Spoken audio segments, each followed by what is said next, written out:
अब दो विधवाएं बैतलहम में पहुंचती हैं। एक मोआब की मूर्ति पूजक है जिसका नाम रूथ है, और दूसरी एक वृद्ध यहूदी महिला है, नाओमी, जो बैतलहम के एक प्रमुख परिवार से हैं। अब वह भी विधवा है और पूरी तरह से दीनहीन। रूथ अध्याय 2 वह जगह है जहां सब कुछ बदलना शुरू होता है। अब आप जानते हैं, कोई अध्याय 2 पढ़कर कह सकता है कि रूथ और नाओमी इन सभी संयोगों के साथ भाग्यशाली थीं। हम देखेंगे मेरे दोस्तों, संयोग जैसी कोई चीज नहीं होती, जीवन में भाग्य जैसी कोई चीज नहीं होती। यहां जो हो रहा है वह परिस्थितियों का अदृश्य समन्वय है, क्योंकि भगवान सभी चीजों को एक साथ काम कर रहा है अच्छे के लिए। रोमियो 8:28। अब इसका मतलब यह नहीं है कि आपके जीवन में जो कुछ भी होता है वह अच्छा होता है, लेकिन यह हमें बताता है कि भगवान सब कुछ आपके भले के लिए एक साथ जोड़ रहा है। और यह अध्याय भगवान के हाथ के उस अदृश्य काम को उजागर करेगा जो बहुत साधारण निर्णयों के बीच में होता है। इसे धर्मशास्त्री भगवान की कृपा कहते हैं। आसमान से कोई आवाजें नहीं आती, आसमान में कोई लिखावट नहीं है, लेकिन भगवान लोगों और परिस्थितियों के माध्यम से काम करता है ताकि वह रूथ और नाओमी के लिए अपनी संपूर्ण योजना को पूरा कर सके। अब अध्याय 2 इस संकेत के साथ शुरू होता है कि वास्तव में भगवान काम कर रहा है। पद 1 कहता है, अब नाओमी के पति का एक रिश्तेदार था जो एलीमेलेक के कबीले का एक योग्य व्यक्ति था, जिसका नाम बोअज था। अब वह थोड़ा भारी पद हमें बताता है कि बोअज नाओमी के दिवंगत पति से संबंधित है, इसलिए वह छुड़ाने या खरीदने के लिए योग्य है। एलीमेलेक की संपत्ति और एलीमेलेक के बेटे की विधवा मैरी, रूथ, यह वही है जो पुराना नियम हमें रिश्तेदार छुड़ाने वाले के कानून के रूप में सिखाता है। अब पद 4 में बोअज अपने खेतों में जाता है और वह अपने खेत के श्रमिकों से कहता है, भगवान आपके साथ हो। अब इसे पकड़ो। यहां एक समृद्ध धार्मिक किसान है जो अपने खेतों में आ रहा है और मूल रूप से अपने कर्मचारियों से कह रहा है, यहां भगवान है। भगवान आज आपको आशीर्वाद दे जब आप यहां काम कर रहे हैं। लेव्य व्यवस्था अध्याय 23 में भगवान ने किसानों को आदेश दिया कि वे फसल काटने के समय अपने खेतों के कोनों को छूने न दें। जो भी अनाज काटने वालों ने छोड़ा या गिराया, आपको उसे जमीन पर ही छोड़ना पड़ता था। यह भगवान की व्यवस्था थी गरीब लोगों और विधवाओं के लिए जो काटने वालों के पीछे चलते थे और बचे हुए अनाज को इकट्ठा करते थे। आप जानते हैं, बोअज शायद उन न्यायाधीशों के दिनों में कुछ ही किसानों में से एक है जो वास्तव में भगवान के शब्द का पालन कर रहा है।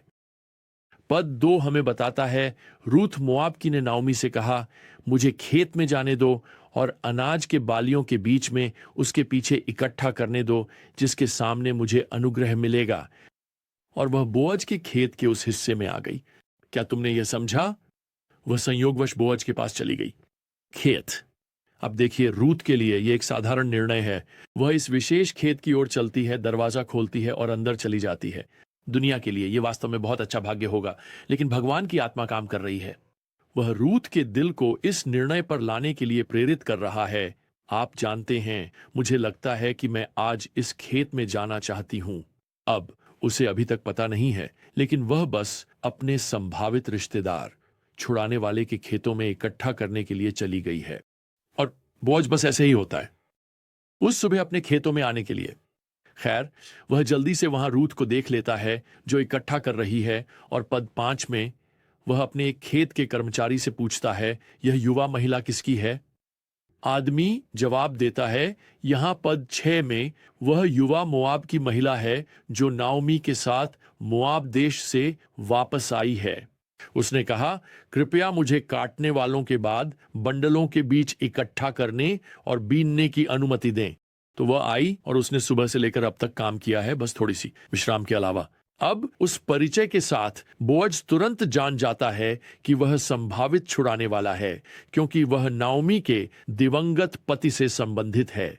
उसे यह भी पता है कि उसके पास नाओमी की पारिवारिक संपत्ति खरीदने और इस प्रक्रिया में रूथ से शादी करने का कानूनी अधिकार है।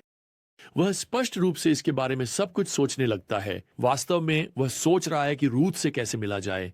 खैर, वह अंततः उसके पास एक छोटी सी स्पीच के साथ आता है और यह एक सुंदर चीज है। पद 8। फिर बोअज ने रूथ से कहा, अब सुनो मेरी बेटी, किसी और खेत में इकट्ठा करने मत जाओ या इस खेत को मत छोड़ो, बल्कि मेरी युवा महिलाओं के करीब रहो।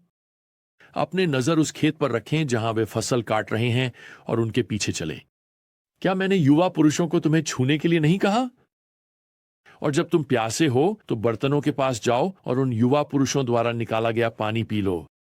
ओ, बोअज यह सुनिश्चित कर रहा है कि रूथ तब से किसी और खेत में न जाए। उसे कंपनी के पानी के कूलर से पीने के लिए आमंत्रित किया गया है। उसने पहले ही अपने खेत के कर्मचारियों को उसे अकेला छोड़ने का आदेश दे दिया है। कोई आश्चर्य नहीं कि रूथ यहां पर 10 में प्रतिक्रिया देती है। मैंने तुम्हारी नजरों में कृपा क्यों पाई है कि तुम मुझ पर ध्यान दे रही हो? क्योंकि मैं एक विदेशी हूं, बोअज पद 11 में कहता है। तुम्हारे पति की मृत्यु के बाद से तुम्हारे सास ससुर के लिए जो कुछ भी तुमने किया है वह सब मुझे पूरी तरह से बताया गया है, और तुमने अपने पिता और माता और अपनी मातृभूमि को कैसे छोड़ा। देखो, बोअज कह रहा है, मैं तुम्हारी सभी पीड़ाओं के बारे में जानता हूं। मैं तुम्हारी सभी दुखों और बलिदानों के बारे में जानता हूं जो तुमने नाओमी के साथ चलने के लिए किए हैं। लेकिन सबसे पहले वह भगवान में उसके विश्वास की व्यक्तिगत गवाही से प्रभावित है।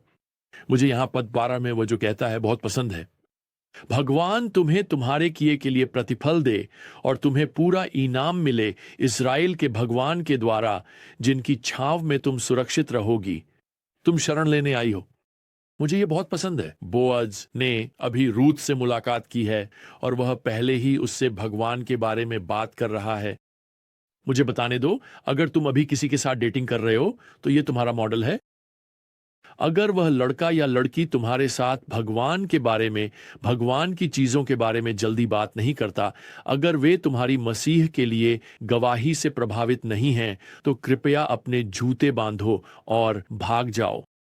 पीछे भी मत देखो।